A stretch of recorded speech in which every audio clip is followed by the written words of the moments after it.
No nation has ever been as successful as Brazil when it comes to World Cups, never missing one edition plus 5 trophies, which is the most among all nations. But after a rough decade, by Brazil's standards, it does feel like they are back as the favorites to win the 2022 World Cup and bring lots of flair and flashes of Joga Bonito with this generation. Or is it all hype? Hi, I'm Yan Filippo and welcome to Tactical Manager TV and welcome to a World Cup preview of the Seleção Brasileira. And this is how it's going to go. First, we will talk about how they got to the 2022 World Cup. Spoiler alert, it was easy. Then I'm going to go through their group matches and match schedule and their opponents very quickly. After that, we were going to go through the current roster and projected starting 11 along with breaking down Tite's tactics. Then I will give you my final thoughts and what to expect from Brazil in this World Cup, and yes, I do think they're the favorites to win it. Now, I do have a question for you. Who is your favorite Brazilian soccer player of all time? And let me know in the comment section, do you think they're going to win the 2022 World Cup or not? My favorite Brazilian player of all time is Ronaldo Phenomenon, the R9. Also, don't forget to destroy the like button completely before we start the video, as it really helps the channel. And hey, se você é brasileiro, acredita que o Hexa vem.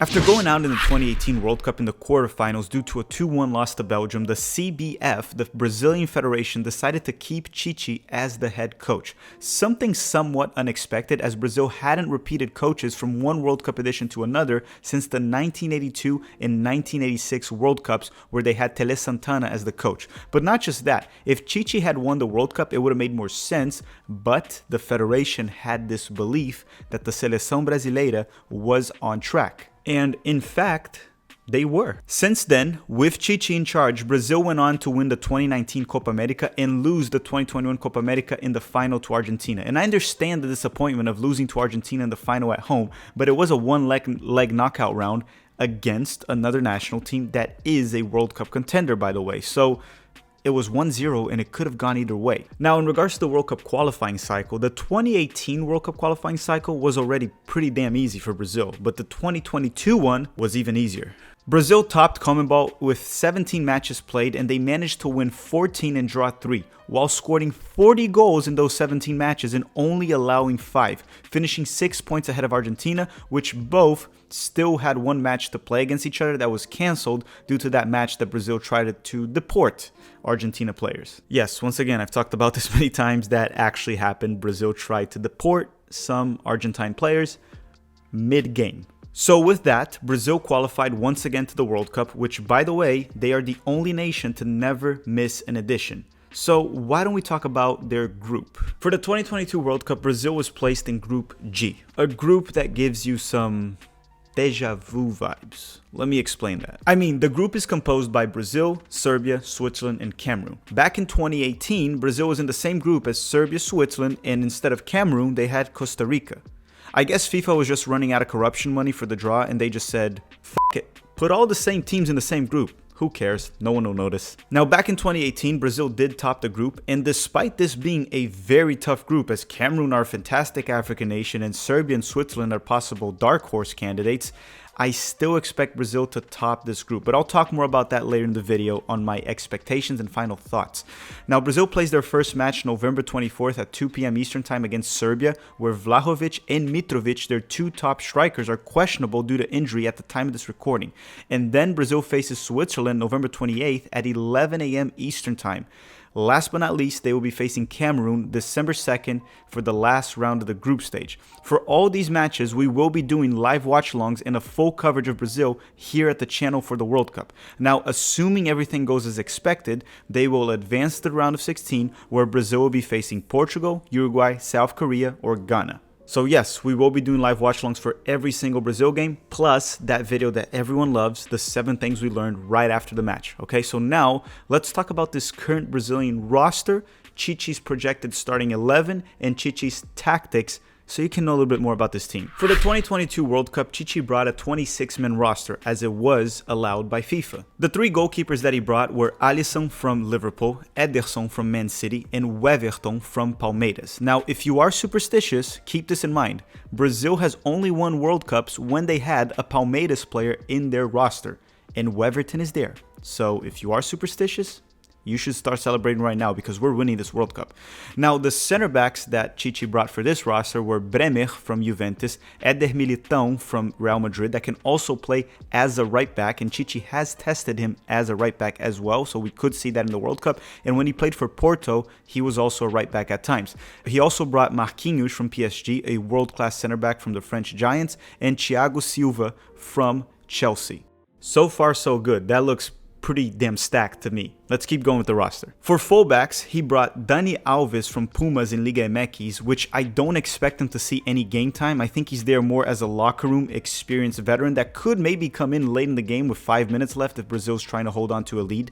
Then he also brought another right back named Danilo from Juventus, Alexandro, a left back from Juventus, and Alex Telles from Sevilla. Now for the midfielders, you have Bruno Guimarães from Newcastle, one of the best midfielders in the English Premier League right now, Casemiro, one of the best central defensive midfielders in the world right now that plays for Man United, Everton Ribeiro from Flamengo, a great attacking midfielder, very technical, great on the ball with lots of creativity, Fabinho from Liverpool, a great central defensive midfielder, a world-class central defensive midfielder by many standards, and Fred.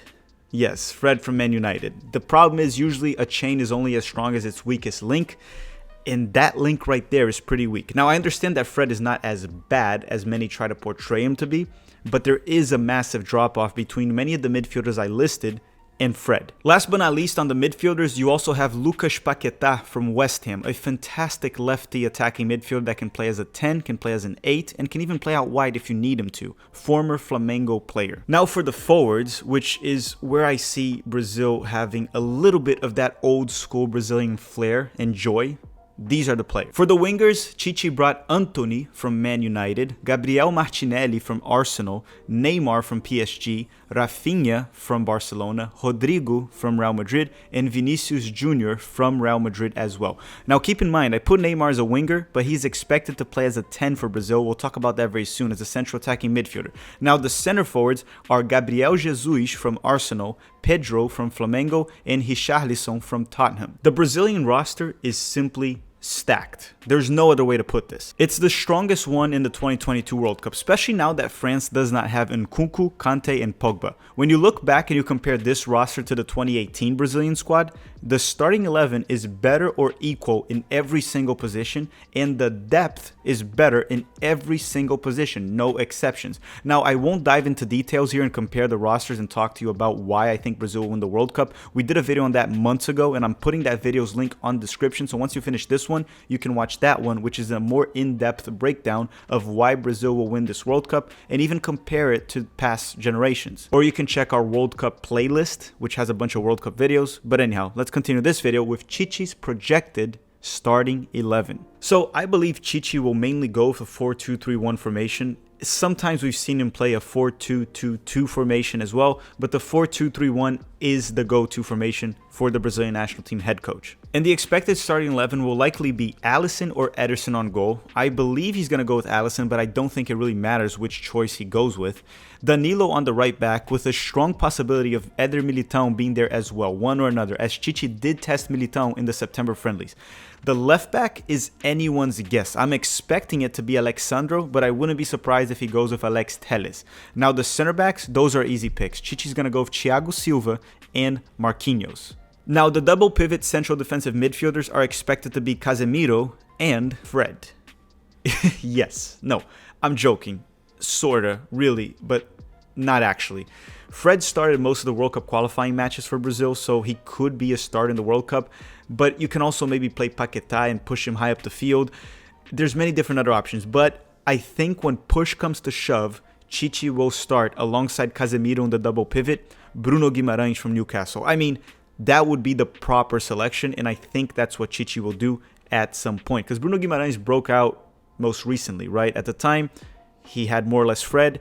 Now I think Bruno will be the starter alongside Casemiro. At the 10 for Brazil, or the central attacking midfielder, we have seen Paquetá play there many times, but it looks more and more likely that Neymar will be playing as the central attacking midfielder for Brazil this World Cup, with plenty of freedom to roam and as our main playmaker. With that said, I would expect Vinicius Jr. to be on the left wing and Rafinha to be on the right wing as both inverted wingers, with Richarlison playing as a center forward up top. Even though there are strong rumors that Chichi does not really rate Vinicius as high as he should, I think Vinicius Jr. will start. He is our best left winger currently. That is if you play Neymar as the central attacking midfielder. In that starting 11 that Chichi is likely going to put out, if he does put Bruno Guimarães instead of Fred and he puts Neymar at the 10, Vinicius on the left, it's more or less what I would go with as well. That is the best 11 for Brazil currently. I might change just Richarlison with Gabriel Jesus, personal preference, but Richarlison does perform very well for the national team, so it sort of makes sense. Now, in terms of tactics, there are a few things that I want you to keep in mind when you're watching Brazil. And before we move on with this, if you made it this far in the video, please destroy that like button. It really helps the channel very much, and it feeds my ego. If this video hits 2,000 likes, my ego might get as big as Mbappe's. Alright, so let's talk about Brazil's tactics. First and foremost, no Chichi side has a weak defense. That is always his priority. So expect Brazil to be very solid on that back line. Chichi's priority is always to have a strong defense. Some of you might remember him as the Corinthians coach from that final that they beat Chelsea 1-0 in the FIFA Club World Cup back in 2012, if I'm not mistaken. Don't quote me on that. It might have been 2013. I think it was in 2012. Now, Chichi also uses positional play. Brazil plays with positional play. Keep that in mind, which hurts the fluidity, in my opinion, and makes the team look a bit pragmatic at times. He keeps his wingers high up the field and wide, providing width, even though they cut inside quite a bit in possession. Our fullbacks usually don't overlap or push high up the field. One will usually stay back and form a back three, a hybrid back three in possession, while the other one will position himself as a central midfielder with the other central midfielder not named Casemiro pushing high up the field almost like a 10 or a central attacking midfielder. In possession, what I just described to you sort of looks like a 3-2-4-1 formation. Essentially, in possession, it looks like a back three with a double pivot ahead of them with two central attacking midfielders, two wingers, and one center forward. You will also notice that Brazil tries to make the field larger by essentially stretching it when in possession, and they try to make it smaller and narrow while defending. All of that bringing very high intensity. This Brazil team likes to press. It likes to be intense throughout the entire match. You will also see many people that are completely clueless with this Brazilian national team side saying that the fullbacks are the weakness. That's where you're going to exploit Brazil and win the match. Full stop right there, okay? Complete full stop, because that is just wrong. The fullbacks are absolutely not a weakness. They are just the weakest part of a stacked roster. None of them are bad, but none of them are world class. Also, Dani Alves won't start and likely won't play at all. Also, Chichi's tactics are great on not allowing opponents to exploit that so-called weakness. As I said, it's not a weakness. It's just the weakest spot of this amazing roster. Most of these fullbacks from the Brazilian national team would make any World Cup roster. Many of them would start for most teams. Playing the 3-2-4-1 formation in possession that I talked about, with one of the fullbacks staying back and not having to push high up the field, allows the weakest link of the chain to not be exploited. So if you think the fullbacks will be the road to glory against Brazil, you are wrong. Okay? If you want to beat Brazil, you have to do what Argentina did in the 2021 Copa America. Learn how to play without the ball, sit back when needed, and try hitting on the counter. Along with that, hope your defense can hold their own. Argentina has a very strong defense, so they were able to hold off Brazil for 3 consecutive matches. If you don't have a strong defense, the odds of you going through against Brazil are very slim, if any. Oh, also beat the living crap out of Neymar. Argentina did that and it worked. Don't try to press Brazil, by the way. They will break your press and you will be heavily exposed. Many teams have tried to press Brazil. It never works. Now, if you want an expanded breakdown in my 5 reasons why I think Brazil will win the 2022 World Cup, we made a video back in July as I talked about it. The link is on the description, so make sure to check that out. Now, to wrap things up in this video, let me give you my final thoughts of Brazil in the 2022 World Cup. I truly believe Brazil are the #1 contender for the 2022 World Cup. Of course, anything can happen in a one-leg knockout round system as it is in the World Cup, the round of 16, quarterfinals, semifinals, and final.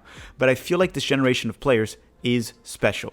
Also, outside of France, no national team has as much talent and depth as Brazil. So if this was a league, let's say 30 games or like the Premier League, I would be 99% certain that Brazil would win. But since it's knockout rounds, anything can happen. If Brazil plays Argentina, it's 50-50 to me. It can go either way. It's not a league. If it was a league, Brazil would crush Argentina over the long term. Somewhat what we see with Man City, right? They're very good in the Premier League. They have more depth, more talent, and they usually win the Premier League in recent years. But when it comes to the Champions League, which is knockout rounds, it can go either way. So as I do believe Brazil are the #1 contender, I cannot affirm that they're going to win it. Anything can happen in the World Cup. I also believe we are entering a new Brazilian dynasty, like the one we saw from 1958 to 1970, led by Pelé, and then most recently from 1994 all the way to 2002, led by players like Ronaldo, Rivaldo, Romário, and Ronaldinho, and many other legends. There's plenty of talent in this roster. Many of the players are 24 years old or younger, plus the U20 level in Brazil, you have insane amount of talent with players like Endrick, André Santos, Ângelo, Marcos Leonardo. I truly believe in the next 4 World Cups, Brazil will win at least one and make deep runs on all 4 of them. And yes, I know this sounds ambitious, but I think they're going to win out of the next 4 at least one. That means they could win 2. 3 might be stretching it, but I can easily see Brazil in this current generation with the U20 that's coming up winning 2 World Cups out of the next 4. And personally, I think the sport needs this. They need Brazil to be successful at this point. For many decades, Europe has been playing with these players that almost look like robots. It seems like the sport, the beautiful game, has lost its soul. Players like Ronaldinho, right? Even Neymar, that play with joy, a smile on their face, with ability, flair, tricks, dance when you score. I think that's what the game needs right now. We need players that bring a smile to your face, joy. Right? Not just pressing merchants and transition merchants. We need some of the Joga Bonito back to bring back the soul of the beautiful game. And Brazil winning it could be a way to get this started. And this generation does show lapses of that old school Brazil flair. The soccer world misses players like Ronaldinho that play with a smile in their face. If this team wins, it will be a bit of the return of that. Vinicius Jr., Antony, Rafinha, Rodrigo, all of them have that. I hope that Neymar can lead the way. A much more mature Neymar that is also in the form of his life and on a mission to win the World Cup. This is the most talented Brazilian roster since 2006, and I am very much looking forward to following along in this World Cup, and fingers crossed, let's hope Brazil wins the 2022 World Cup. But let me know your thoughts in the comment section down below. Do you believe Brazil is going to win the 2022 World Cup? Don't forget to smash that like button and comment also your favorite Brazilian player of all time. I want to thank you all very much for watching, and have a great day.